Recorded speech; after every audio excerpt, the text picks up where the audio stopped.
Nikki, to start with Sophia, she has the game-winning goal, all three games off the bench. Super Soph. We're not going to jinx her, but wow, is that kid been incredible. Just nothing. I tell her to play in the back. I tell her to play up top. I tell her you're not starting. You're starting. She doesn't bend at all. She just says, "Okay, coach," and then does her job and does it so well. Do kids have to have something special to be able to come in as a sub?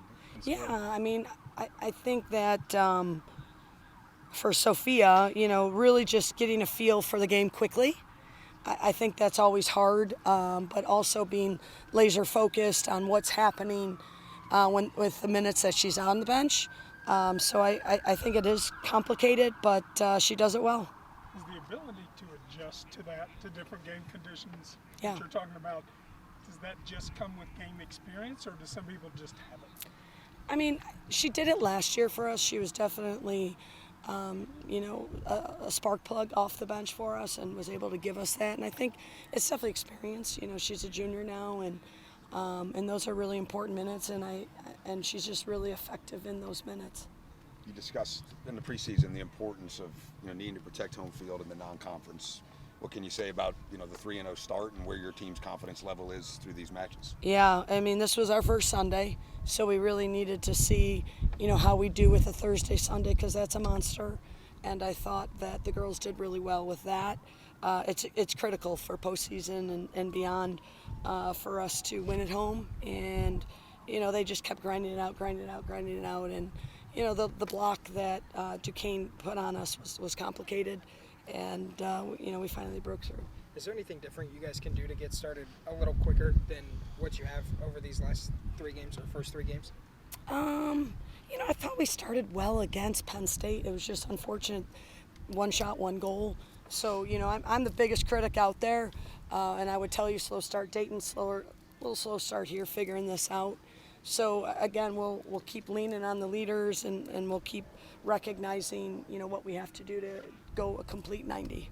Nikki, Bailey only made 1 save, but it was a high degree of difficulty, and that really could have kind of changed. Yeah, momentum, right? Momentum's everything. And again, the senior leadership in our goalkeeping and just staying focused. And, when you're constantly passing and trying to break a team down, you could get lulled and forget your job as a defender. So it was really good that Bailey stayed focused and engaged in that. As you prepare to play outside of Morgantown now, what's the key, and what do you tell your girls? Yeah, I'm excited to see him on the road, to be honest with you. I again, just being able to win on the road, it'll be a new challenge and a new focus. And so Princeton's going to be very tough. They're a high-quality team, and we know they'll set different complications for us. But, we'll kind of watch some film of them, see what the matchup will be like, and just staying focused on what we need to do. You mentioned how hard it is to play Thursday and Sunday. Was there maybe a little worry that maybe there was kind of still some thoughts about how big Thursday's win was? Absolutely. I mean, the kids' that game took everything out of us, emotionally, physically, but we have to be able to respond. But absolutely, that game was a very, very draining game for the ladies, and they really battled. But you gotta bring it for the next one. You had some good chances that just didn't go. Is that second goal just kind of like the luck evens out and you get one to squeeze? I believe in karma, so I guess so. I'll take it. There's no ugly goals, but again, you press a team, and sometimes good things happen. You had 4 shots today, 3 on goal from JC Race. Just kind of speak of how good she's been this season. Yeah, she was great today. I mean, she really brought a second gear for us. I thought she had a little get up in her step and recognized how important it is not only we defend to attack, but also, what a great attacker she is out of the back, not just a defender. All right. Awesome, everybody.